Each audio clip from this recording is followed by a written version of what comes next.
6টা দোয়া এবং জিকির আছে, যেই দোয়া জিকিরগুলো কোরআন হাদিসে বর্ণিত সকল দোয়া জিকিরের খোলাসা, সারমর্ম এবং নির্যাস।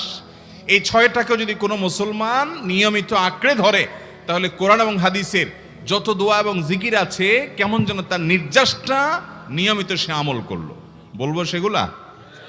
বলছি, নাম্বার 1 দুরুদ, নাম্বার 2 ইস্তেগফার, নাম্বার 3 ইয়া যাল জালালি ওয়াল ইকরাম, নাম্বার 4 লা হাওলা ওয়ালা কুওয়াতা ইল্লা বিল্লাহ, জান্নাতের ভান্ডার এটা, নাম্বার 5 লা ইলাহা ইল্লা আনতা সুবহানাকা ইন্নী কুনতু মিনাজ জালিমিন, বিপদ না আসলেও স্বাভাবিক অবস্থায় পড়বেন। নাম্বার 6 সুবহানাল্লাহি ওয়াল হামদুলিল্লাহি ওয়া লা ইলাহা ইল্লাল্লাহু আল্লাহু আকবার। নিয়মিত করব তো ইনশাআল্লাহ। আল্লাহ আমাকে, আপনাকে, আমাদের সবাইকে আমল করার তৌফিক দান করুন, সব সময় জিকিরের মধ্যে থাকার তৌফিক দান করুন। জাযাকুমুল্লাহু খায়রা।